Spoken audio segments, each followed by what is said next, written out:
Exécuté par qui? Fabrice Florent. Bonjour, bonsoir, bon après-midi à tous et bienvenue dans ce nouvel épisode d'Histoire de succès, le podcast où chaque jeudi à partir de 6h du matin, je retrace le parcours de mes invités depuis la petite enfance jusqu'à aujourd'hui. Je suis Fabrice Florent. Dans la vie, j'aime ouvrir des voies. Voies VOIES. Et grâce à mes interviews et à mes contenus, vous ouvrir des chemins sur l'univers de personnes que vous ne connaissez peut-être pas ou pas sous cet angle.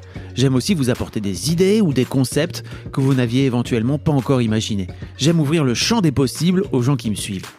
Je fais donc des podcasts d'interview, mais je suis aussi en direct sur Twitch tous les lundis, les mercredis et les vendredis, et je vous propose également une newsletter hebdomadaire. Vous pouvez aussi me retrouver sur Insta, sur @fabflorent. Vous retrouverez tous les liens et toutes les infos dans les notes de cet épisode. Allez cliquer pour découvrir l'intégralité de mon univers et surtout, abonnez-vous. Je suis heureux, grâce à Histoire de succès, de pouvoir offrir la parole à des personnalités que vous connaissez peut-être ou pas, et de leur donner l'opportunité de parler de sujets qu'ils ou elles n'ont jamais abordés dans un micro, en me racontant leur vie, leurs réussites, leurs échecs et les carrefours qui ont composé leur existence. Cette semaine, je reçois Colline de Et pourquoi pas Colline, qui a lancé son blog mode il y a 15 ans, alors qu'elle était enceinte de sa fille, et en fait, elle n'a plus jamais arrêté depuis de produire du contenu. Pendant de longues années sur son blog, puis sur sa chaîne YouTube, puis aujourd'hui sur Insta et sur TikTok, Colline a posté des photos, des textes, puis ensuite des vidéos, puis aujourd'hui des IGTV ou des Reels. Colline nous raconte son enfance, puis la création de son blog pour s'occuper pendant sa grossesse. Bien sûr, elle ne savait pas trop à l'époque où ça allait l'amener. On raconte aussi comment elle a réussi à switcher du blog écrit vers la vidéo, ce que peu de blogueuses mode à l'époque ont réussi à faire. J'espère que vous apprécierez ce moment passé en la compagnie de Colline. Un immense merci à elle pour sa transparence.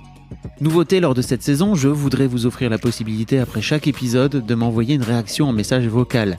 Je sélectionnerai 1 ou 2 ou 3 messages que je diffuserai à la fin de l'épisode suivant et peut-être même que j'y réagirai. Pour savoir comment faire, cliquez sur le lien dans les notes de l'épisode ou envoyez-moi une note vocale par téléphone, pas plus de 3 minutes, sur l'email vocal@fabflorent.com, FABFLORENT. Je vous mets toutes les infos dans les notes. Je vous souhaite à toutes et à tous une belle écoute. Tu peux prendre ce micro qui est à toi. Super, j'espère qu'il a été désinfecté. Tout à fait. tu désinfectes tout? Non, absolument pas. Non, non. Non, j'allais dire, t'as pas l'air d'être vraiment en mode j'ai peur des germes, quoi. Non, pas trop. Non, je suis plus. Moi, je dis tout le temps, je suis pro-germe. Ça veut dire quoi? Ça veut dire qu'en fait, je trouve que c'est pas bien de toujours. Avec les enfants, tu vois, par exemple. Moi, mes enfants, je les laisse être sales. Mon fils, il mange de la terre, c'est pas grave, tu vois. Non, mais c'est vrai. En fait, tu sais, c'est techniquement, ça te construit, ça te forge un peu tes défenses immunitaires, tu vois. Et moi, comme ça, j'ai des enfants qui tombent très peu malades. On sent que tu viens de la terre, quoi. Tu vois. La campagnarde, voilà, c'est l'agricultrice, c'est moi. On sent, on sent que tu viens de l'Est. Est-ce qu'on peut arrêter avec l'Est? Bon sang, c'est très bien, la Moselle. Mais moi, je viens alors, la Moselle, very good, vraiment. J'adore. Hein. Mon associé vient. Beaucoup de gens qui viennent de l'Est dans mon entourage. Et moi, je viens du Nord. Donc, si tu veux, c'est pareil. Ouais. Sauf que toi, de ton côté, c'est la sidérurgie, tu vois. Et moi, c'est les mines et le textile, quoi. Ouais. On vient de là-bas. Bah oui. Faut pas qu'on... Ah non, mais moi j'assume totalement. Moi j'adore ma région. Je trouve ça c'est beau. Les gens sont quand même sympas. Mais on a quand même une image. Les gens qui connaissent pas sont un peu là. Ah, la Moselle, la Lorraine, d'accord. Mais ça se passe partout en France ou pour moi c'est plutôt un truc très parisien. Tu vois. C'est très parisien. Pardon, hein, mais désolé Parisiens. Souvent plus les Parisiens qui viennent de province aussi. Tu vois. C'est eux les pires. Avec les provinciaux, comme si ils en étaient sortis, tu vois, et qu'il fallait qu'ils rejettent le truc à tout prix, quoi. Ah non, la province, c'est nul. Moi, j'embrasse mes origines, hein. Vraiment. Après, c'est quoi l'accent de l'Est? T'as pas trop d'accent de l'Est, toi? Non, moi, j'ai pas trop l'accent de l'Est, mais alors moi, là où je vis, on est vraiment... Il y a une intonation très allemande, vois, l'accent un peu allemand, parce que moi je suis vraiment à la frontière allemande en plus. Donc c'est un mélange entre l'accent alsacien et l'accent allemand. Ah, l'accent qui traîne un peu, l'accent alsacien qui traîne. Franchement, je vais pas essayer de le faire parce que ça va être pitoyable, mais c'est pas très heureux comme accent. Tu vois, je trouve que c'est pas genre l'accent du sud qui chante, tu vois. C'est un truc un peu plus. C'est pas ouf, quoi. Mais bon. Colline, merci beaucoup de venir à mon podcast. Ah, j'ai cru que tu disais merci, genre c'est terminé. Ah oui, bah c'était la fin. Merci pour C'était court, hein, dis en 30 secondes. C'était waouh. super. Ah non, mais c'est parce que t'as pas voulu faire l'accent. Alors voilà, vous avez perdu. Ah, écoute, merci de m'avoir invité. Je suis ravie d'être là. Tu me disais avant, mais quand est-ce qu'il m'invite? Parce que moi aussi, j'ai mon succès à raconter. Mais c'est ça. Écoute, franchement.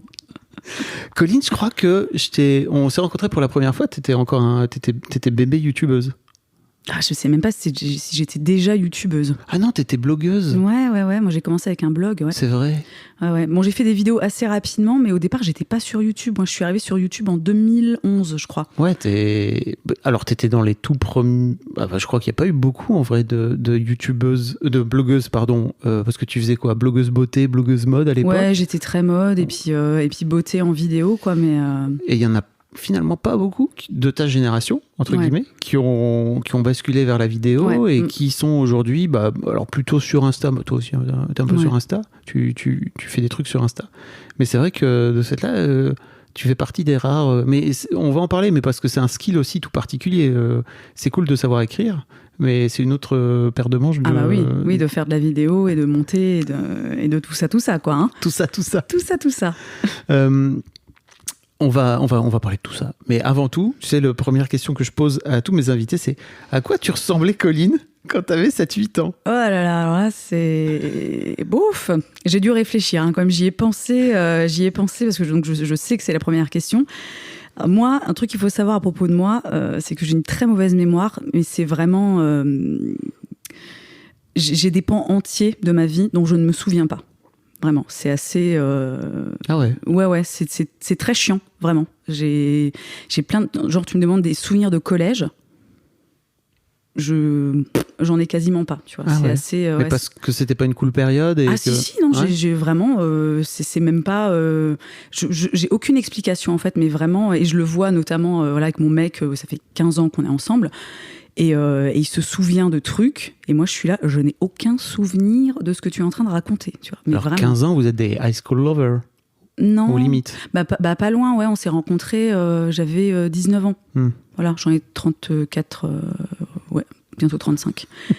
Et donc 7-8 ans, c'est CP, c'est quoi? C'est CE1, CE2, donc c'est la primaire.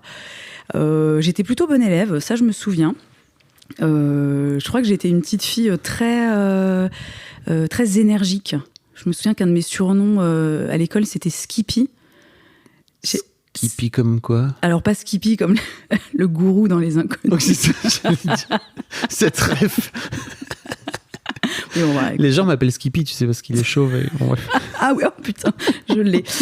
Bref, pardon. Non, Skippy, mais je crois c'était un kangourou ou un truc qui sautait partout, tu vois. Je me souviens plus très bien de ce que c'était. C'était un dessin animé? Ouais, un dessin animé ou une série ou un film, je sais pas quoi. Donc c'était un peu mon surnom parce que j'étais quand même très énergique. Et je pense que j'étais un peu... je pense que je me ressemblais... Enfin, j'étais déjà pas mal comme je suis aujourd'hui, tu vois. Okay. Mais avec encore plus d'énergie parce que j'étais donc petite, tu vois. Et comment j'étais sinon écoute, je pense que j'étais heureuse, en fait. J'ai vraiment un souvenir de... Voilà, moi, j'ai grandi...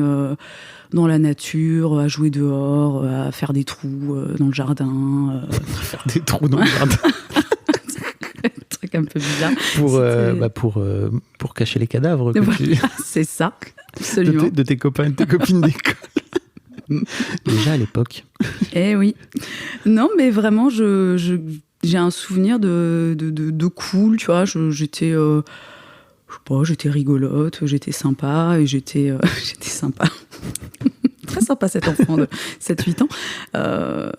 Énergie, quoi. Ok. Ouais. Alors, pour info, Skippy le kangourou est une série télévisée australienne, bien sûr, en 91 épisodes de 25 minutes, créé par Lee Robinson et diffusé entre le 5 février 1968 et le 4 mai 1970 sur le réseau Nine Network. Mais ça, je crois que en France, après, c'est venu plus tard. Hein. Mais effectivement, c'est qu'il y avait Flipper le dauphin et Skippy le kangourou. Écoute, ouais, en France, diffusé à partir de 68 et après en 2005 sur la chaîne Eureka, voilà. Ah. En Belgique, la série est diffusée depuis le janvier 2011. Bon, voilà. Ok. Mais je pense que c'est les profs, enfin, ça devait être les instituteurs qui m'appelaient comme ça. À l'ancienne. Je pense que c'était pas mes camarades de classe, mais. Ils n'avaient pas la ref. Ouais, voilà. Qu'est-ce qu'ils faisaient tes parents dans la vie ? Alors, mon papa, c'est un peu. Enfin, il est. Comment ça s'appelle ? Il est préparateur en laboratoire dans un lycée, donc il fait plein de trucs de physique, chimie. C'est un peu un... Enfin, non, c'est pas un scientifique, c'est pas le bon terme, tu vois, mais ouais, il est passionné de physique, et donc, bah, il fait, voilà, je crois qu'il aide les profs, en fait, au lycée. Il a aussi des groupes, par exemple, là, bon, c'était pré-Covid, il a fait quand même les Olympiades de physique-chimie, qui est un concours national. Ouais. Et je crois qu'avec donc son groupe d'élèves, son lycée, ils sont arrivés 3e quand même. Bien, ouais. Je crois. J'espère que je raconte pas trop de conneries. Pardon, papa, si t'entends ça et que j'ai dit nimp. Mais voilà, ouais, c'est vraiment son truc. Il te fabrique des trucs pas possibles avec des manettes de Switch, je sais pas quoi, des fusées. Ah, donc c'est un Géo trouve tout, quoi. Ouais, un petit peu, ouais. Et ma maman, elle est pianiste à l'Opéra de Nancy. Voilà, et ça, on parlait de la petite moi avant, ça a beaucoup forgé mon enfance, parce que moi, j'ai passé beaucoup de temps, en fait, du coup, à l'opéra. Et ça, c'est des très bons souvenirs que j'ai, quoi, de quand je suis gamine, aller dans les coulisses, assister aux répétitions. Tu faisais de la musique ? Non, j'ai fait un peu de flûte traversière. Pendant quelques années, j'ai abandonné. Mais parce qu'à la base, je voulais faire du violon. Ma mère me dit, bon, écoute, la violoniste de l'orchestre n'est pas dispo, mais tiens, tu peux faire de la flûte traversière. J'étais là, oui, enfin bon, c'est pas vraiment ce que je veux faire, tu vois. Et j'en ai fait quand même. Et ouais, j'ai arrêté au bout de quelques années. Ta mère a jamais tenté de te mettre au piano ? Alors, elle a tenté de me donner des cours quand j'étais petite, mais ça s'est pas très bien passé. Ah. Et elle m'a toujours dit, mais en fait, tu m'expliquais comment je devais faire. Tu me disais, non, maman, c'est pas comme ça qu'il faut faire, tu vois. Genre, mais je sais pas, je devais avoir 6, 7 ans, un truc comme ça. Voilà, gamine insupportable, tu vois. Bon. Ouais, c'est vrai qu'en même temps, elle en avait pas fait beaucoup, tu vois, donc c'était normal que tu lui expliques. Bah, c'est ça, écoute. Hein, Très bien. Comment se passe le collège pour toi ? Tu te souviens plus, tu dis, de ce fait-là ? Bah, écoute, moi. C'est le moment de t'allonger, d'aller chercher dans tes souvenirs. Ah ouais, mais alors là, le collège, non, moi j'ai un bon souvenir. Alors moi, j'ai pas vécu de trucs traumatisants de type, je me suis pas faite harceler, j'ai pas eu, voilà, j'étais une assez bonne élève. Après, je pense que au moment du collège, peut-être que mon niveau a baissé un petit peu parce que bon, voilà, c'est un peu la période aussi quand t'es ado, ça devient un peu plus, ça peut devenir un peu plus compliqué. Mais c'est quoi, je peux même pas dire que j'en garde un bon souvenir, parce qu'en fait, je n'ai pas de souvenir. Tu vois. Donc, vraiment, okay. Voilà, j'avais des copines, je faisais ma vie. J'ai fait 2 collèges différents, ça, je me souviens. J'ai changé attends, c'est quoi, 6e, 5e. En 4e, j'ai changé de collège, parce que je voulais absolument pas faire allemand. Donc, j'ai changé de collège pour aller faire espagnol. Ok. Voilà. Et non, vraiment pas d'accro, quoi, tu vois. Passons au lycée. Ah, le lycée. Ah. Ouais. Qu'est-ce qui s'est passé ? Non, alors le lycée, il s'est pas passé grand-chose non plus, mais non, pas. Alors lycée, c'est quand même, j'ai commencé un peu à découvrir la vie, tu vois, j'ai commencé à sortir, tout ça. Je pense que mon niveau scolaire s'est un petit peu dégradé. Après, moi, j'avais des facilités, donc c'est une petite anecdote, quand j'ai eu mon bac, donc à la fin de ma terminale, et que je suis allée chercher mon diplôme dans mon lycée, ma prof principale m'a dit. Colline, quand même, vous auriez mérité d'aller au rattrapage. Et j'étais là. Voilà. Vous n'avez pas vu, c'est que l'audio. Hein. Tu as fait un doigt. J'ai fait un doigt. Non, je n'ai pas fait de doigt d'honneur à ma prof, mais je l'ai pensé très fort. Ouais. Et je trouvais ça tellement nul de me dire ça, quoi. Mais parce qu'en fait, elle était vénère que tu avais des facilités, que tu... Ouais. Parce que je m'étais pas donné de mal, et c'est clair que je me suis pas du tout donné de mal pour avoir mon bac. Et je l'ai eu, attention, je l'ai eu vraiment, j'ai dû avoir 11 de moyenne au bac ou un truc comme ça. Donc j'ai vraiment pas excellé, mais en même temps, j'ai rien foutu. Donc je m'en suis très bien sortie et ça m'a marqué, tu vois, c'est vraiment un souvenir pour le coup qui est assez présent parce que je me dis mais qu'est-ce que c'est pourri de dire ça, quoi, tu vois, c'est nul en fait. Pourquoi elle te disait ça, tu crois? Je sais pas, je pense que soit elle m'aimait pas, soit je sais pas, tu sais, des fois t'as des profs, t'as des gens qui ont un truc aussi de faut se donner, tu vois, est-ce que je peux comprendre, tu vois, mais je sais pas, je pense que... Mais donc, par rapport à l'élève que t'étais, genre au collège, t'avais un peu plus... Enfin, t'étais un peu moins bon élève, ou en tout cas... Oui, clairement. Okay. Clairement. Bah, surtout mon année de terminale, en fait, où je sortais pas mal, je séchais des cours, je dormais beaucoup en cours aussi.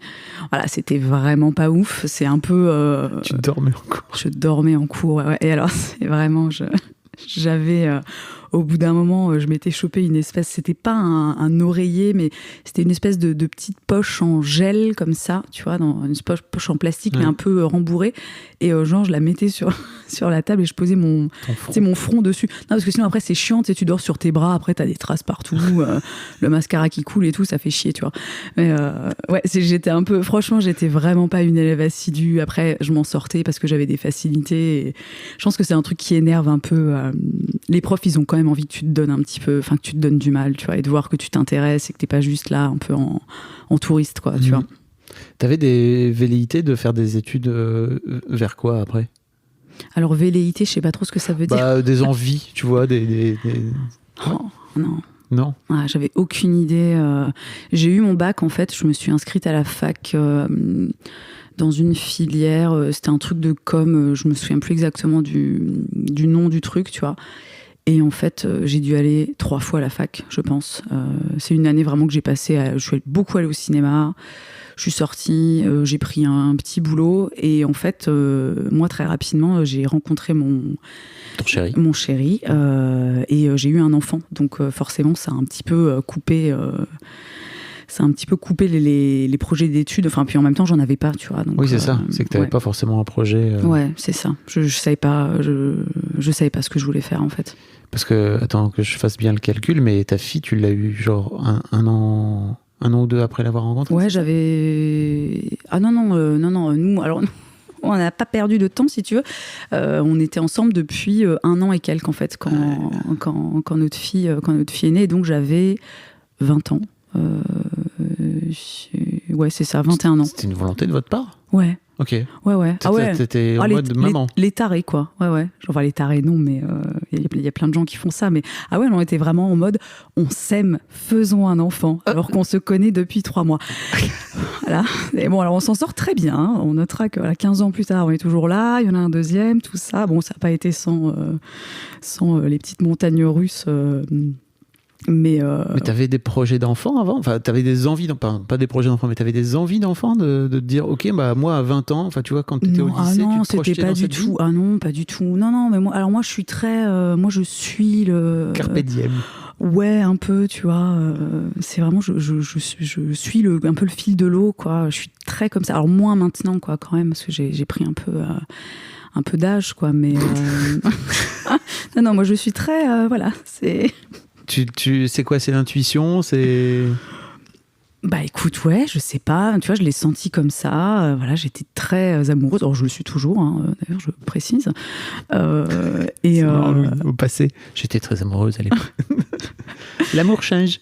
Ouais. Et je pense que j'avais quand même, alors c'est très bizarre, tu vois, mais j'avais quand même l'impression d'avoir fait un peu le tour de la question de ce truc de l'adolescence et du passage à tu vois, cette espèce de période où tu découvres un peu la vie, tu sors dans le sens tu dates, tu vois, je sais pas comment dire, des gens, voilà, tu vas en boîte, tu te prends des cuites, tu dors pas pendant 2 jours, tu fais un petit boulot machin, tu vois, et alors que techniquement je l'ai pas fait pendant si longtemps, tu vois, mais Ouais, je sais pas en fait. Tu vois, je l'ai rencontré et... L'amour au premier regard. Ouais, à peu près, quoi. C'est à peu près ça, ouais. Ok. Donc, j'imagine que ce projet d'enfant, comme tu dis, anéantit tes envies d'études. Et après, tu te dis pas, quelques années plus tard, tiens, ça pourrait être cool d'y retourner, non? Alors, ça m'a traversé l'esprit à une époque où je me disais, où j'étais assez attirée par les études de droit. Ah ouais. Ouais. Écoute, j'aurais pas dit. Ouais, je t'avoue que j'aurais pas dit non vu plus. La personnalité créative, mais c'est intéressant. Ouais, je sais pas. Mais c'était un truc aussi qui m'avait quand même un peu titillé quand j'étais plus jeune. J'avais des idées de, tu vois, notamment des trucs genre juge pour enfants ou des choses comme ça. C'était des idées de métier qui m'avaient traversé l'esprit.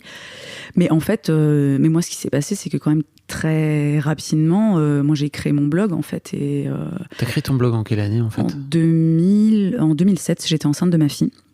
T'as créé ton blog quand t'étais enceinte de ta fille? Ouais, exactement, à la fin de ma grossesse. C'est fou. Bah ouais, je me faisais chier et puis ça avait l'air sympa. Je me dis, oh tiens, je vais faire ça. Voilà, parce qu'en plus de ça, bon, moi j'ai changé de ville. En fait, moi j'ai tout. Quand j'ai rencontré mon chéri, j'ai un peu tout laissé derrière moi, mon taf, mon appart, mes amis, tout ça. Alors on vit pas très loin à l'heure actuelle de là où j'ai grandi. Ouais. Mais j'ai quand même tout laissé derrière moi et je me suis un peu retrouvée dans une ville où je connaissais personne, où voilà, ça a été un peu difficile au départ, enceinte en plus. Ouais. Hein. Ton chéri, il avait une situation professionnelle ou vous étiez... Ouais. Oui, il était il bossait déjà. Okay. Il est plus âgé que moi, hein. Il a 5 ans de plus que moi. OK. Donc oui, il avait un appart, tout ça. Okay. Donc il y avait pas de souci, quoi. Et ouais, donc j'ai créé mon blog en fait quand j'étais enceinte de ma fille, histoire de m'occuper, quoi, en fait, tout simplement, parce que je me faisais chier comme un rat crevé. Et en fait, quand même très rapidement, il y a eu l'essor en fait de. Alors, à l'époque, c'était pas l'influence, mais tu vois des blogueuses mode. Ouais, en des fait, blogueuses mode. Tu ouais. faisais partie des. Ouais, c'est ça. Ouais, moi j'étais. Moi, de ce que je vois de l'extérieur, c'est que t'étais genre une des toutes premières blogueuses mode un peu alternatives entre guillemets. Non mais tu vois, où t'avais des tatouages et t'en avais moins à l'époque, mais t'en avais déjà. Vrai, ouais. Et où tu te fringuais un peu rock, etc. Et en fait, c'était pas forcément un. Et puis tu parlais très vrai. Oui, j'écrivais beaucoup et j'étais beaucoup dans le. C'est toujours un truc que j'ai fait, enfin tout le temps où j'ai eu mon blog, où j'écrivais dessus, c'est vrai que j'avais mes photos de look, mais j'étais toujours en train de raconter des trucs à côté qui limite avaient rien à voir avec le schmilblick, quoi, tu vois, mais oui, et dans tous les cas, je veux dire, en 2007, c'était vraiment, les blogs existaient déjà, il y avait les blogs cuisine et compagnie, mais les blogs mode, on était vraiment aux prémices, en fait, du truc, quoi. Et très rapidement, en fait, j'ai eu... je me suis rendu compte que je pouvais vivre de ça, quoi, tu vois. Comment tu t'en es rendu compte ? Moi, quand ma fille est née, je suis restée 8 mois avec elle, donc à m'occuper d'elle. Au bout de 8 mois, je n'en pouvais plus. J'ai pris le premier boulot qu'on m'a donné, donc j'ai bossé chez McDo, en fait, pendant 9 mois. C'était très sympa, d'ailleurs. Et donc, en fait... la fifi à la crèche, c'est ça ? Oui, enfin, elle était chez sa grand-mère, tu vois, mais donc j'avais mes journées de travail et donc je m'occupais de mon blog en parallèle. Et c'est à peu près à cette période où alors comment dire, où en fait t'as commencé à pouvoir gagner de l'argent avec ton blog, ou en gros le marketing d'influence, je sais pas si je peux dire ça comme ça. Ça n'existait pas, enfin ça s'appelait pas comme ça à l'époque. Ça n'existait pas, tu vois, mais où on a commencé en gros à me dire, par exemple, tiens, voici un bon d'achat, prends des habits, ou alors tu peux faire de l'affiliation. Il y avait beaucoup les régies pub à l'époque, ouais. Ça, je pense que ça existe. Ça existe toujours. Hein, ça existe toujours, ouais. Pour les blogs et compagnie. Pour les blogs non, mais. Ouais. Donc voilà, il y a eu les régies pub, il y a eu tout ça, et en fait un jour je me suis rendu compte que ce que je gagnais en bossant chez McDonald's, alors c'était sympa, mais bon, c'est pas non plus, c'était pas mon goal dans la vie de bosser chez McDo, quoi, tu vois. Je me suis rendu compte que je gagnais à peu près la même chose avec mon activité sur internet, et je me suis dit, tu sais quoi, vas-y, j'y vais, quoi. Après, j'ai pu faire ça parce que aussi parce qu'en fait mon chéri était là, que lui avait une situation financière qui était stable. Tu vois, si j'avais été, imaginons, je sais pas, toute seule avec ma fille, peut-être que j'aurais peut-être pas pris ce risque, tu vois, parce qu'à l'époque je gagnais pas non plus. C'était pas un truc de fou, quoi, tu vois. Mais en fait, je me suis dit, ça t'a permis de pouvoir prendre conscience du truc, quoi. Ouais, et à côté de ça, toi, comment t'organisais ça? Tu t'occupais de faire tes photos et tout, parce que c'était surtout ça à l'époque, c'était des photos de look. Tu faisais ça la journée, tu bossais, enfin, ou quand tu bossais pas? Bah ouais, c'était dans mes souvenirs, tu sais, c'était des emplois du temps au niveau du travail. Tu fais des espèces de postes, quoi. Tu vois, donc souvent tu vas bosser le matin, tu vas faire un peu genre le service du midi. Donc à 14h t'es libre et puis tu vas reprendre à 18h ou quelque chose comme ça. Donc ça laissait quand même une fenêtre de tir. Et puis bon, t'as des jours de congé, quoi. Tu vois, comme tous les salariés. Voilà, comme tous les salariés. Puis surtout à l'époque, c'était pas très travaillé comme contenu, tu vois. Donc bon, moi j'ai toujours beaucoup écrit, mais bon, les photos, c'était un peu le truc à l'arrache, tout ça. Pardon, je vais boire un petit coup de thé. Vas-y. Voilà. Ça prenait pas tant de temps que ça à faire. Ça prenait pas un temps fou non plus, quoi, tu vois. C'est intéressant parce que à partir du moment où tu décides de quitter, tu te dis ok, bah maintenant c'est ma vie, c'est mon plein temps, quoi. Let's go. Bah écoute, dans mes souvenirs, oui. Et puis vraiment, moi, ce dont je me souviens, c'est de pas me poser de questions. Alors encore une fois, parce que j'ai la chance, tu vois, j'avais la chance de, si jamais ça fonctionnait pas, voilà, j'allais pas me retrouver à la rue avec mon bébé sous le bras ou un truc comme ça, tu vois. Mais moi, mon souvenir, c'est vraiment, tu sais, je peux même pas te dire, ouais, j'ai senti le filon, tu vois, j'ai eu un truc, une intuition. Franchement, c'est même pas vrai, quoi, tu vois. C'est juste qu'à un moment, j'ai fait un calcul tout con, genre, chez McDo, je gagne 800 balles par mois, là, j'en gagne 750. Bon, écoute, autant faire un truc, tu vois, que je trouve cool, qui m'amuse et compagnie, tu vois. Et ouais, vraiment, j'ai pas. J'intellectualise pas trop parfois, tu sais, je suis un peu. Non, mais c'est ce qui fait ta patte, je crois aussi, tu vois. Il y a un côté très go with the flow. Absolument. Comme ils disent aux États-Unis d'Amérique. Ouais, comme ils disent dans le Kentucky. Ok, et donc en fait ton blog grandit, ton activité grandit. Ouais. Et c'est quoi l'étape d'après en fait où tu te dis tiens en fait ok bah ça peut me permettre de gagner non pas ce que je gagnais chez McDo mais sans doute un peu plus, quoi. Ouais. Alors moi je me souviens quand même assez nettement qu'il y a eu un tournant. Alors je me souviens plus de l'année, mais je pense que je devais avoir mon blog depuis franchement les 2 ans, peut-être 3 ans maximum, et je me retrouve dans une opération complètement incroyable où avec 5 autres blogueuses on est contacté on se retrouve dans les locaux de André, donc la marque de chaussures, et ils nous disent ok les filles, vous allez faire une paire de chaussures, vous faites ce que vous voulez, c'est carte blanche. Et je me retrouve en fait dans ce projet qui est quand même incroyable. Aujourd'hui, c'est ultra monnaie courante en fait. L'éco-création, enfin je veux dire les influenceurs qui font tout et n'importe quoi. Enfin moi la première avec des marques, mais à l'époque personne ne faisait ça. Quoi. Je veux dire, en France, je pense que c'était la première OP du genre. Et il s'est passé un truc en fait à partir de ce moment-là. Je pense que moi déjà au niveau de l'audience quand même ça a décollé parce qu'il y a eu beaucoup de communication et ils ont vraiment fait ça en plus de façon mais ultra clean, ultra bien. On avait fait la présentation presse au Georges V. Enfin tu vois les trucs. Moi j'étais là genre what the fuck. C'était non mais incroyable quoi, tu vois. Moi la campagnarde qui me retrouve au Georges V, une soirée de lancement aux Galeries Lafayette. Ils avaient mis vraiment des gros moyens quoi et ça a très très bien fonctionné. Et ouais, je me souviens que tu vois, il y a un truc qui s'est passé à ce moment-là et puis ensuite je sais pas, enfin tu vois vraiment ça a suivi son cours. Moi j'ai jamais été tellement dans le calcul ou tu vois, je prenais les trucs en fait qu'on me proposait, j'étais là ouais cool, non bof et ah ouais non mais c'est non mais c'est canon. Et à quel moment tu te dis ok il y a cette plateforme YouTube là où alors qui existe depuis longtemps YouTube en vrai ça existe depuis 2005-2006 en France 2007 je crois à peu près Donc, mais en revanche, il y avait, comme je le disais tout à l'heure, assez peu de blogueuses mode. Déjà, de base, il y avait assez peu de blogueuses mode, en fait. Il commençait à y avoir des youtubeuses beauté. Ouais. Déjà, pas mal, en fait. Il y avait Enjoy et tout. Enfin, il y avait toutes les à l'ancienne. Mais des meufs qui avaient fait le pas d'un média vers l'autre, il n'y en avait pas beaucoup, en fait. Ouais, il n'y en avait pas tellement que ça, effectivement. Et moi, en fait, la vidéo, j'y suis venue parce que j'ai eu envie de parler de beauté.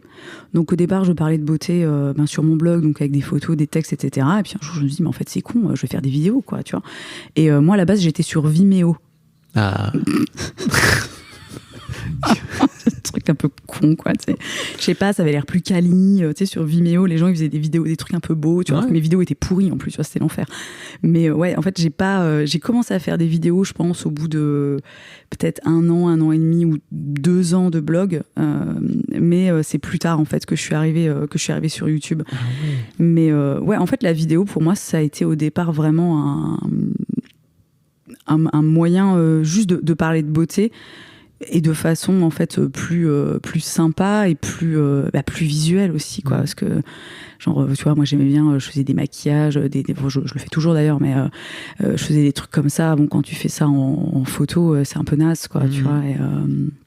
Et ouais, du coup, hyper naturellement. Non, je te dis, moi je me pose pas de questions en fait dans la vie.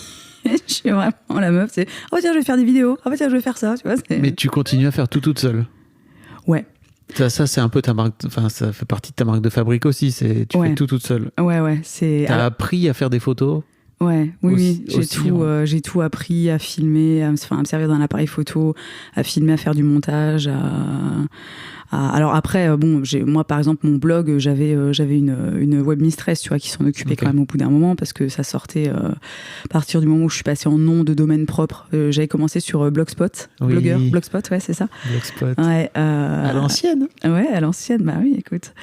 Et voilà, donc j'avais une web mistress. J'ai eu aussi pendant quelques années, j'avais un photographe, tu vois, donc il faisait mes photos. Il m'a aidé aussi parfois quand je faisais des vidéos, des trucs un peu plus produits entre guillemets, mais non, sinon je fais tout toute seule. Alors moins maintenant, mais. T'apprends à monter aussi de cette là. Ouais. Mais comment t'apprends à monter? Tu te dis un jour, tiens, je vais me mettre devant mon ordi et je vais galérer pendant 2 heures, c'est ça? Bah, c'est un peu ça, quoi. Okay. Ouais, c'est... Bah, en fait, et encore, je te dis ça, je suis pas sûre qu'à l'époque, tu trouvais des tutos, tu vois, sur YouTube. Je crois pas, je suis pas certaine, quoi. J'ai commencé avec eMovie, je pense.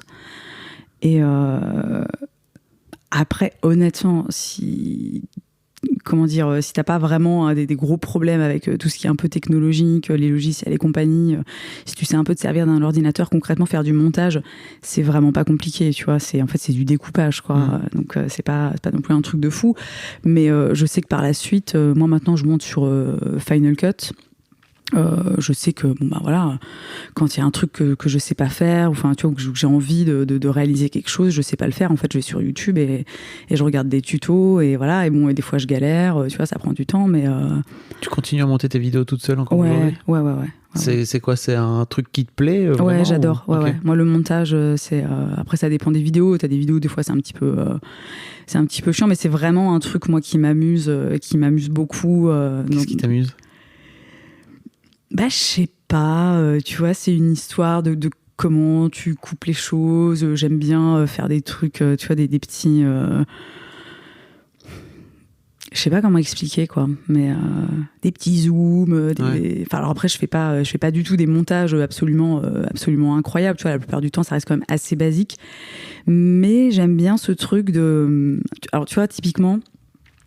parfois je tourne une vidéo et je sais que c'est la même chose pour énormément de youtubeurs et youtubeuses. Parfois tu tournes une vidéo, tu la dérushes et t'es là, mon Dieu, c'est l'enfer, on se fait chier, je suis tout machin, et tu montes la vidéo et en rajoutant un peu de musique, tu vois des trucs, un peu de sound design vite fait, des petits textes à droite à gauche, t'arrives à avoir un truc. Alors, pas ultra canon, mais genre vraiment cool, tu vois. Alors que t'es un peu parti d'une merde. Et... non, moi, je suis un peu dure. Non, mais vraiment, mais combien de fois ça m'est arrivé, moi, tu vois, de me dire, oh là là, putain, la vidéo chiante à mort, quoi. Et je trouve qu'il y a un côté, tu sais, on dit toujours la magie du montage, quoi, tu vois. Et il y a un côté, en fait, magique, quoi, là-dedans, que je trouve vraiment génial, quoi. Ok, et aujourd'hui tu continues à poster des vidéos sur YouTube, bien sûr. Ouais. Et t'as aussi développé ta chaîne, ton compte Insta depuis, je sais pas, peut-être vraiment 2-3 ans, non, où je te vois vraiment poster de plus en plus. Et puis des vidéos surtout, etc. quoi. Ah oui, non, mais plus. non, moi Instagram, ça fait. Je me souviens que j'y suis pas allée tout de suite. Au départ, j'étais un peu en mode, oh putain, qu'est-ce que c'est que ça, tu vois. Voilà. Et attends, je sais pas, ça a commencé en quelle année Instagram, tu sais?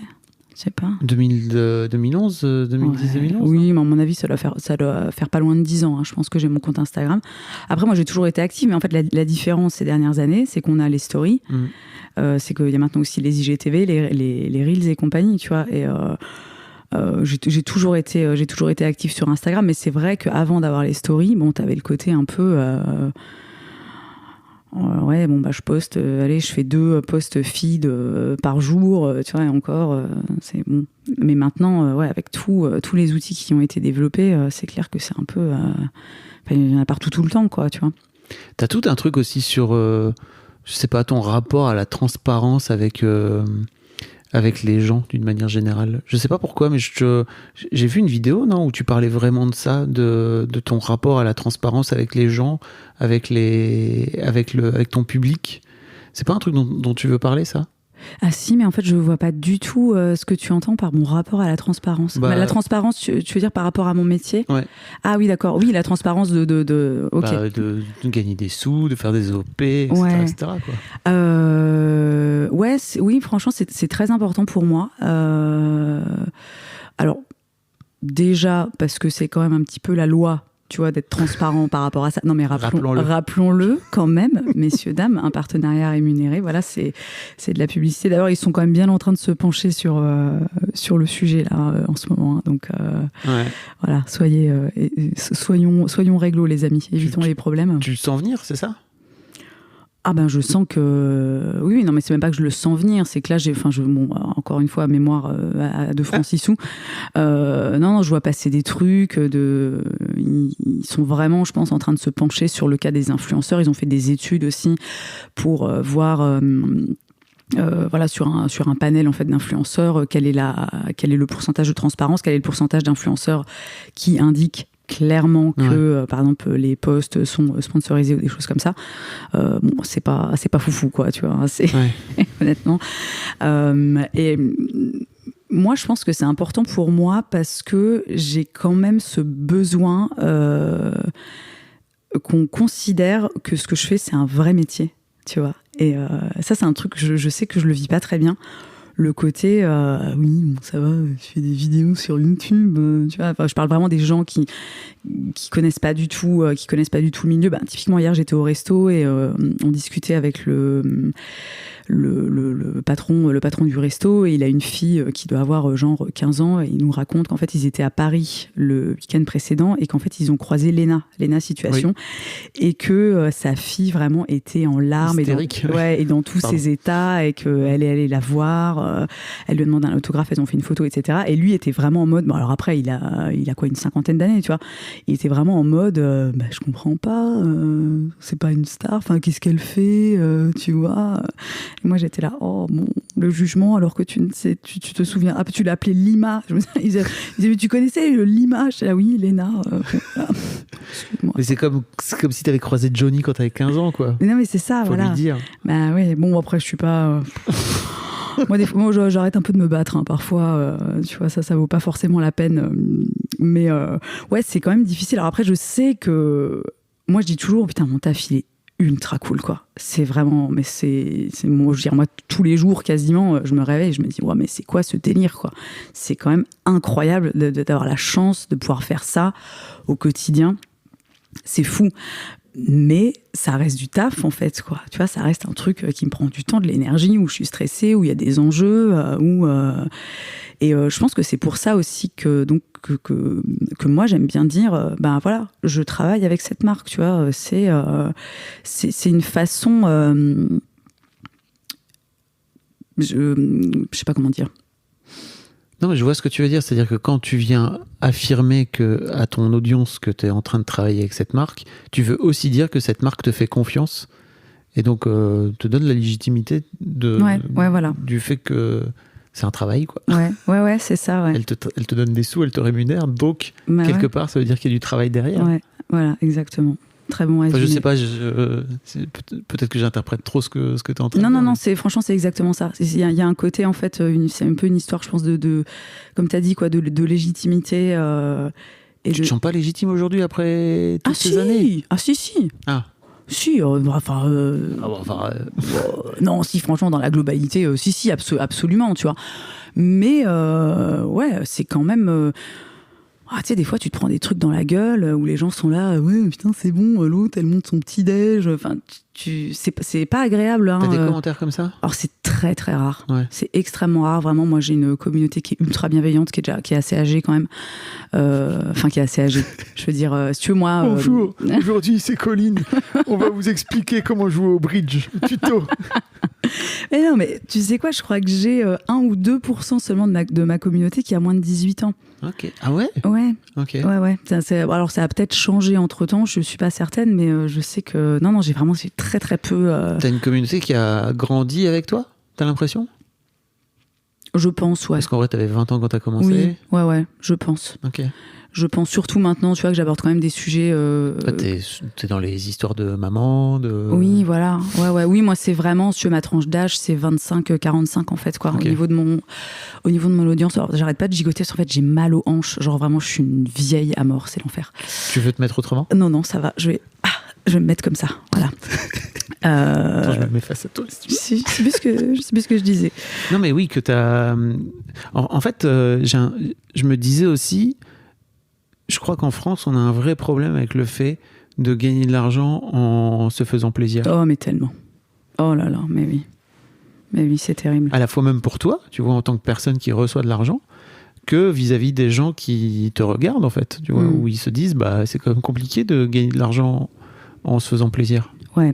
Alors après, pour moi, honnêtement, donc encore une fois, ma mère est pianiste, donc c'est vraiment, ça a toujours été sa passion, et donc elle a toute sa vie. Alors je dis pas que ça a toujours été rigolo, mais donc quand même toute sa vie, elle a gagné sa vie en vivant de sa passion. Donc moi, j'ai quand même grandi, tu vois, avec cette idée que c'est ok en fait, tu vois, genre t'es chanteur, t'aimes chanter, tu vois, tu fais des trucs trop cool, tu fais des opéras, t'as des costumes de dingue et tu gagnes de l'argent, voilà, tu vois. Mais je confirme que effectivement c'est dans la notion de travail, mais je crois que d'ailleurs je vais peut-être dire des conneries, mais il me semble que dans la base du mot, le truc latin ou je sais pas quoi, c'est tripalium, ça veut dire torture. Ouais. Non mais voilà, non mais s'il te plaît, tu vois, non mais où veux-tu qu'on aille déjà avec bon, mais ouais, du coup c'est compliqué parce que t'as vraiment des personnes qui pensent que qu'on fout rien, quoi, tu vois. Alors il y en a sûrement qui foutent rien, je dis pas. Après c'est toujours pareil sur les réseaux sociaux. Enfin c'est comme partout, il y a à boire et à manger, quoi. Tu vois, il y a aussi des gens qui se contentent de faire des vieux selfies pourris avec une boîte de je sais pas quoi, de tisane pour perdre du cul et puis voilà, quoi. Tu vois, mais c'est pas ce que tu fais. Non, c'est pas ce que je fais, effectivement. Et ça, c'est difficile. Franchement, moi, je sais que j'ai du mal avec ça.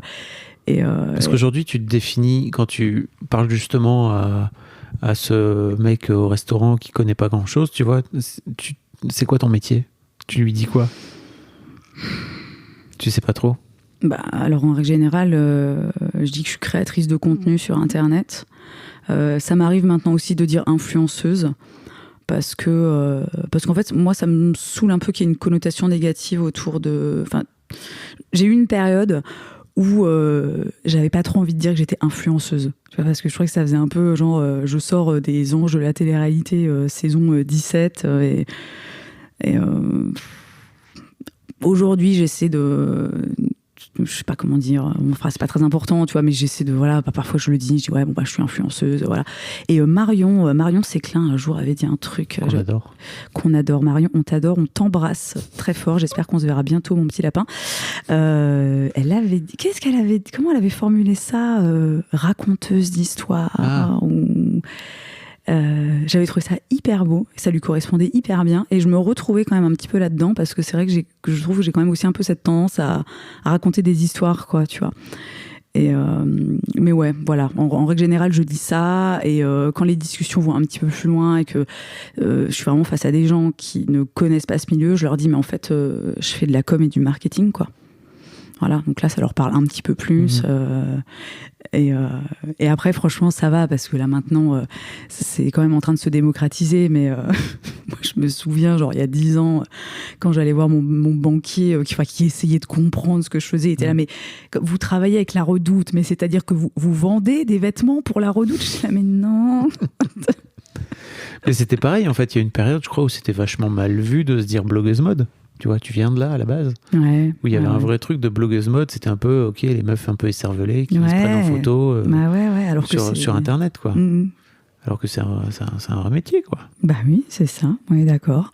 Et puis, il y a autant de blogueuses mode de façon de faire un blog mode qu'il y a de blogueuses mode, j'ai envie de dire. Bah ouais, absolument.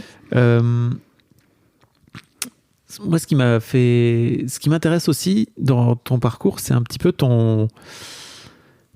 j'allais dire ton virage, mais ta tendance là ces dernières années dans ton rapport à la consommation, dans ton rapport à l'environnement. Et je crois que c'est un truc qui est en train de toucher de plus en plus justement de meufs qui ont peut-être ton âge, tu vois, qui commencent à devenir maman. Et en fait, peut-être que quand tu commences à devenir maman, tu commences à te pencher sur ah merde, c'est quoi la planète que je vais laisser à mon marmot.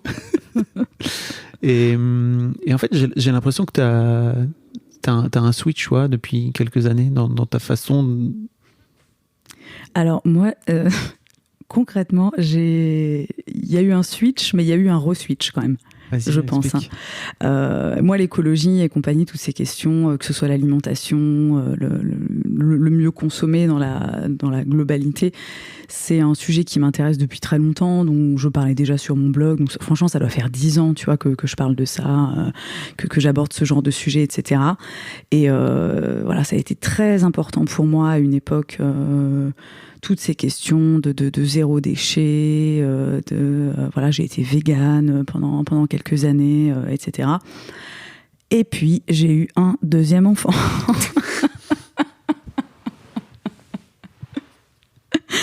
Et alors là, comment te dire, ça m'a un petit peu remis les idées en place. Hein. Bon, vous étiez pas là quand on discutait avant le début de l'épisode, mais donc moi, l'arrivée de mon fils, donc de mon deuxième enfant, ça a été sport, quoi.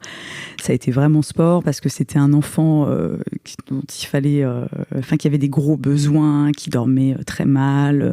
Les personnes qui me suivaient déjà, qui me suivaient sur Instagram à l'époque se souviennent sûrement de moi faisant des stories avec mon bébé en écharpe, mais tout le temps, c'est-à-dire que c'est à peine si je pouvais aller prendre une douche, tu vois. Donc ça a été quand même l'arrivée de ce deuxième enfant, une grosse start dans la gueule, quoi. Mais vraiment, je me suis pris un truc. Voilà, plus tout le reste, plus ma fille, voilà. Oui, plus le premier enfant. Voilà, plus le premier enfant, donc qui est rentré dans l'adolescence, tout ça, tu vois. Et en fait, à un moment, je me suis dit, Colline, il va falloir que tu lâches la rampe. À un moment, il va falloir en fait que tu vas pas pouvoir tout gérer à la fois, parce qu'à un moment, sinon tu vas claquer, quoi. Et donc j'ai lâché prise sur énormément de choses. Alors ça veut pas dire qu'aujourd'hui j'en ai plus rien à foutre et que je sais pas, et que je me comporte comme une souillon de l'écologie, tu vois, si je puis dire, ou autre. Mais j'ai vraiment en fait réalisé, d'ailleurs j'ai fait une vidéo pas très longtemps après la naissance de mon fils, où je parlais de l'écologie et de toutes ces questions, tu vois, les luttes en fait, hein, même dans la globalité, pas forcément que l'écologie, mais je parlais de ce côté où il faut quand même, pour s'intéresser à toutes ces questions, avoir une énergie disponible incroyable, avoir du temps aussi disponible, et je me suis rendu compte qu'en fait des fois tu l'as pas, quoi, tu vois, des fois des fois t'es tellement au bout de ta vie. Ouais, tant pis, en fait, tu vas pas vider tes épluchures de pommes au fond du jardin pour les mettre dans le compost, hein, tu les jettes dans la poubelle bleue, et voilà, et c'est pas bien, on le sait, mais à un moment où tu bouffes une pizza surgelée, Et c'est vraiment un truc que j'ai réalisé. Je me souviens que dans cette vidéo, à un moment, je présente mes excuses, tu vois. Et je dis, les gars, en fait, je suis désolée parce que ça fait des années que, en gros, je vous parle d'écologie et que je pense que j'étais un peu dans mon truc d'hyper privilégié, quoi, tu vois, de meuf, bah ouais, qui a de l'argent, qui a une vie, qui a un taf qui est cool, qui est flexible, etc., etc. Et en fait, moi, j'ai eu la chance, tu vois, de pouvoir me pencher sur toutes ces questions, la question de l'alimentation, de la consommation dans la globalité. Ouais, j'ai beaucoup... Il y a beaucoup de culpabilité aussi derrière, j'ai l'impression. En plus, ouais. Ouais. C'est, et ça, j'en ai eu marre, en fait, aussi, tu vois, de me dire, ah putain, c'est pas bien, faut pas faire ci, faut pas faire ça. Et en plus de ça, quand t'es sur les réseaux sociaux et que c'est des sujets que tu abordes, c'est très compliqué. Parce que vraiment, ça cristallise des trucs pas possibles. Et en fait, tu te retrouves quand même régulièrement face à des gens qui sont ultra intolérants, qui te font chier pour des trucs. Moi, je me souviens qu'un jour, on m'a dit, ça m'a traumatisé, on m'a dit, non mais t'es pas une vraie écolo, t'as une brosse à dents électrique. J'étais là, je sais pas, faut que je me brosse les dents avec mes doigts ou comment ça se passe, tu vois. En bambou, ouais, super, tu parles, je suis pas sûre que ce soit mieux, quoi. Mais oui, en plus, déjà soi-même, enfin, déjà tout seul, t'as tendance à te culpabiliser pour plein de trucs, mais quand en plus t'es sur les réseaux sociaux et que t'essaies, tu vois, de communiquer sur ce genre de sujet et que t'as des gens, en fait, qui sont constamment en train de te ramener, à ce que tu ne fais pas, à ce que tu fais mal, etc., t'as envie de dire, oh là là. Après, ça, c'est l'être humain, tu vois, qui est comme ça. Hein. Bon. Voilà, mais... T'as vu le documentaire Derrière l'écran de fumée, là, sur Netflix ? Non, j'ai pas voulu regarder. T'as pas voulu ? Non. J'ai Parce refusé. qu'en fait, ils disent un truc très intéressant. Ils disent que l'être humain n'est pas fait pour recevoir autant d'avis et d'informations de la part du monde entier. Ouais. Et il y a un peu ce truc-là aussi, je trouve, qui est typique effectivement dans les gens qui ont une large audience. Presque 400 000 followers sur Instagram, c'est pas anodin, quoi. Ça veut dire qu'à chaque fois que tu postes un truc, t'as potentiellement 400 000 gens qui le voient, quoi. Et ça veut dire 400 000 avis potentiels. Ouais. Et comment t'as fait pour te construire une carapace aussi par rapport à ça avec le temps ? Alors techniquement, je crois que je le disais avant, moi j'ai vraiment une communauté qui est... Une communauté cool. Très cool, vraiment. Je sais qu'il y a beaucoup de créateurs et créatrices de contenu qui disent ça. Mais vraiment, moi, j'ai une communauté qui est très ouverte, qui est très tolérante, qui est très bienveillante. Vraiment. Et ça, alors, je vais dire c'est une chance. Alors, pas forcément. Je pense qu'on a peut-être aussi la communauté qu'on se construit. Enfin, et puis en même temps, non, parce que tu vois, ce serait un peu. Enfin, tu vois, c'est un peu. Non, bon, je retire ce que j'ai dit, pardon. Mais non, mais t'as le droit de le penser. Ouais, non, mais je le pense. On récolte ce qu'on sème, finalement. Ouais. Et. Voilà, pour rebondir sur on récolte ce qu'on sème, moi je pense aussi que ce qui joue dans mon cas et ce qui fait que je me prends pas des avalanches de tu vois, des shitstorms et de tous ces trucs là, c'est qu'en fait moi je ne ferme pas ma gueule. C'est-à-dire que quand les gens me font chier, tu vois, ou sont déplacés, je suis pas du genre à faire ah non ok tu vois, j'efface, ou alors enfin ça m'arrive si, mais en fait, moi, je rentre dans l'art, entre guillemets, tu vois. Je considère que si les gens se donnent le droit de me dire quelque chose ou de m'agresser, en fait, j'ai un droit de réponse, quoi. Et ça, c'est un truc un peu difficile sur les réseaux sociaux parce que c'est tout de suite « Ah, bah super, vous, les influenceuses, on peut rien vous dire, tu vois ?» Alors que, en fait, excuse-moi, on est quand même encore, a priori, en démocratie, j'ai un droit de réponse, quoi, tu vois. Et je pense quand même que... c'est important parfois de remettre les choses à leur place et de dire aux gens, en fait, vous vous calmez, je suis pas votre pote, quoi, tu vois, je suis pas votre pote et je suis pas votre paillasson. Ou en fait, tu avais cité Cyrus et ses parapotes. Ah, les parapotes. Coucou Cyrus, si tu écoutes ce podcast, hein, je te fais un petit coucou. Non mais voilà, je pense en fait que c'est important. Alors je vais pas utiliser le terme éduquer sa communauté, mais juste que les gens comprennent en fait où ils sont et à qui ils ont affaire. C'est-à-dire qu'en fait, voilà, encore une fois, je ne suis pas ton paillasson, t'as passé une mauvaise journée, je suis navrée, mais ne viens pas passer tes nerfs sur moi tu vois, à propos d'un truc en plus complètement délirant, quoi, tu vois. Et après, ça n'évite pas tous les problèmes, mais je pense que ça joue, en fait. Ok. Non, mais je trouve que c'est cool. Et t'as toujours fait ça ? C'est un truc qui te... Ouais, j'ai toujours... Alors, un peu trop à une époque. Franchement, je pense qu'à une époque, j'étais un peu vénère. Et il y a un moment, je sais, où je me suis rendu compte qu'il fallait peut-être que je sois un petit peu plus chill, tu vois.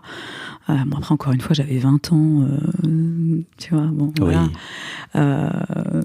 Mais ouais, je pense que c'est important de faire ça. Et après, je pense aussi que j'ai pas tellement l'impression... Enfin, premièrement, j'ai pas tellement l'impression d'être une influenceuse, je sais pas, mainstream, entre guillemets. J'ai beaucoup d'abonnés, mais tu vois, comparé maintenant à des nanas qui ont 2 millions, 3 millions, c'est quand même pas... ça reste énormément de personnes, mais c'est pas non plus un truc de fou. Et merde, je voulais dire un deuxième truc et j'ai oublié, tu vois. Oui, et je me suis pas retrouvée aussi... Comment dire ? J'ai jamais eu des vidéos qui ont fait, tu vois, des trucs qui ont fait entre guillemets, tu vois, ce qu'on appelle un bad buzz, où d'un coup, en fait, tu te retrouves exposé à des personnes qui, en fait, ne font pas partie de ton public. Voilà, ne font pas partie de ton public. Et le peu de fois où ça m'est arrivé, notamment, je sais que moi, j'ai horreur que mes vidéos soient en tendance sur YouTube, parce que systématiquement, ça me ramène des trucs. Je suis là, mon Dieu. Voilà, typiquement, j'ai fait une vidéo où je parle de ma dépression et elle est passée en tendance pendant un petit moment. Et alors, mais tu le vois tout de suite, hein, quand elle arrive en tendance, c'est vraiment, oui, un bon coup de beat, ça te ferait du bien, avec que des trucs. T'es là, mais mon Dieu, quelle horreur. Je ne veux pas vivre dans ce... Enfin, laissez-moi dans mon microcosme avec les gens qui sont gentils, tu vois, c'est parce que vraiment, ça ne m'intéresse pas. Tu les dégagé, ces commentaires-là ? Ouais, je les dégagé. Ouais. Ça t'intéresse pas ? Non, ça ne m'intéresse pas, non. Vraiment. C'était un conseil d'une excellente facture, pourtant. Bah ouais. Ouais, mais moi, je suis un peu picky, tu vois. Je suis un peu exigeante quand même. Hein. Oh bon, t'as bien raison. Faut des conseils de qualité, moi. Comment tu te perçois tu vois, c'est marrant parce que tu fais ce métier depuis que tu as 20 ans. Même à la base, c'était pas forcément l'idée de ton métier, quoi, tu vois. Comment tu te vois ? Est-ce que tu penses qu'il y aura dans 15 ans des influenceuses de 50 balais, tu vois ?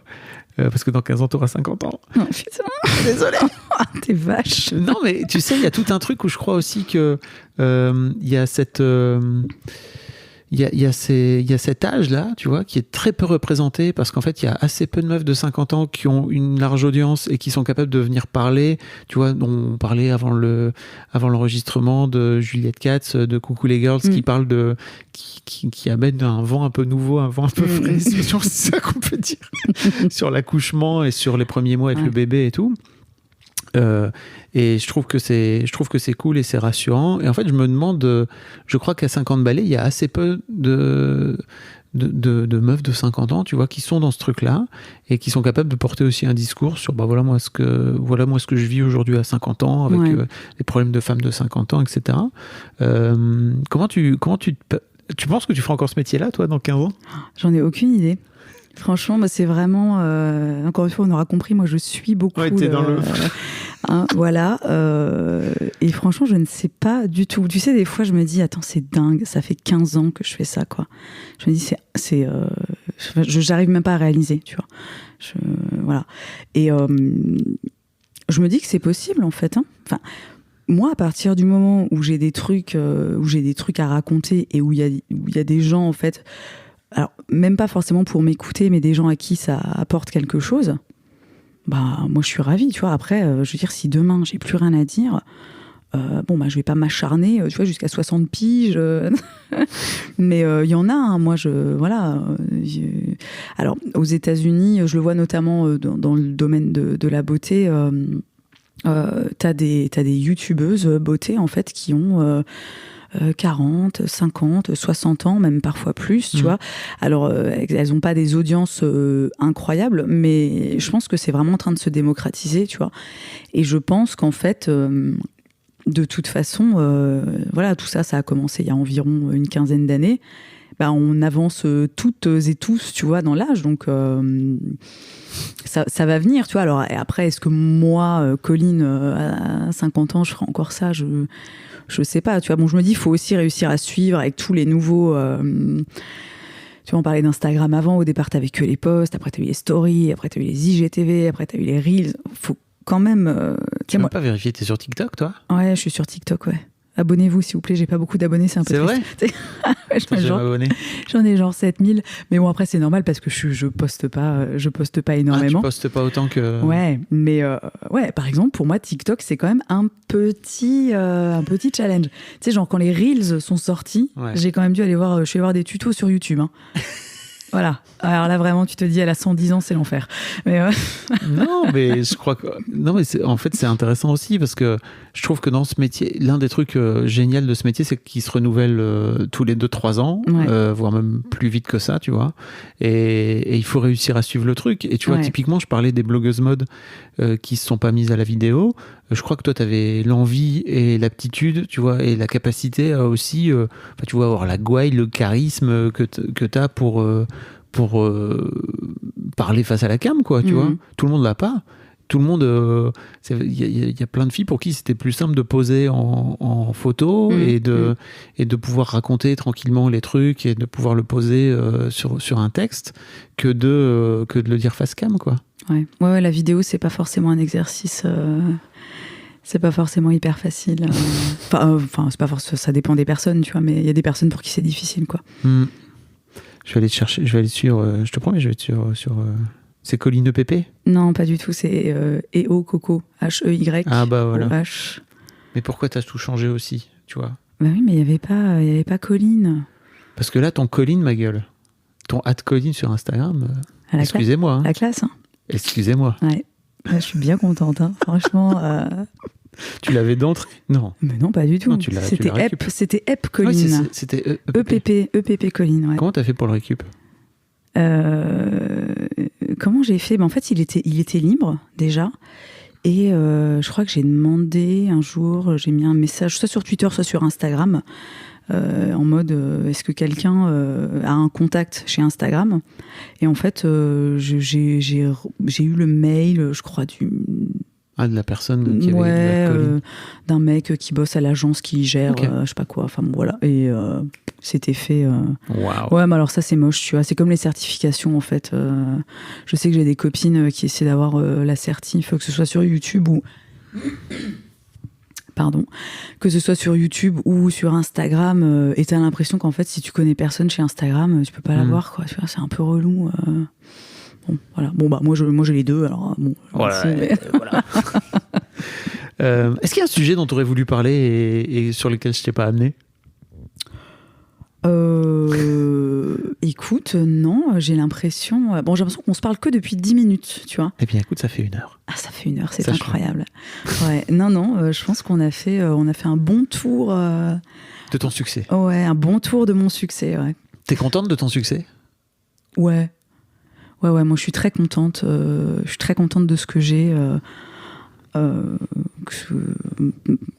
point de vue professionnel, je me sens hyper chanceuse. C'est toujours un peu, je trouve, à double tranchant d'utiliser ce terme parce que t'as un peu le côté ça tombe de. Ça m'est tombé dessus. Ouais, voilà. Alors que bon, c'est pas ça beaucoup techniquement. De travail. Oui, il y a quand même beaucoup de travail derrière tout ça, monsieur dame.